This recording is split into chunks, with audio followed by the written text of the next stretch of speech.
انسان مرنے کے بعد دور جاہلیت میں وہ عقیدہ رکھتے تھے اگر کوئی آدمی قتل ہو جائے، اگر اس کا انتقام نہ لیا جائے، اس کی روح کسی پرندے کی کھوپڑی میں اس کی روح رہتی ہے اور وہ روح بار بار آتی ہے، اسے ہامنا زندہ نہیں کرتے۔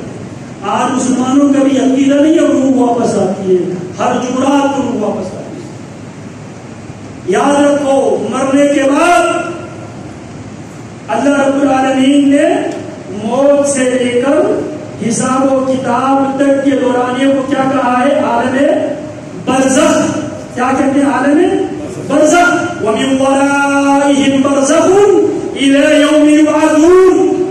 موت سے لے کر حساب تک کے جو عالم، اسے عالم برزخ کہا جاتا ہے، اور جہاں پر برزخ ہے وہاں سے نہ اس طرف جا سکتے ہیں لیکن اس طرف آ نہیں سکتے۔ اللہ مثال دیتے ہیں مرج البحرین یلتقیان بینہما برزخ لا یبغیان۔ دو سمندر ہے، آپس میں پردے آئے ہیں، اس طرف کی پانی اس طرف جا سکتی ہے، اس طرف کی پانی اس طرف آ سکتی ہے۔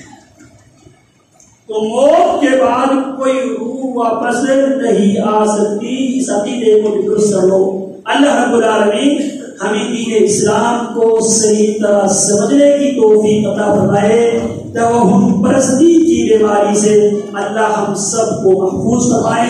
وصلی اللہ وسلم علی نبینا محمد وعلی آلہ وصحبہ اجمعین۔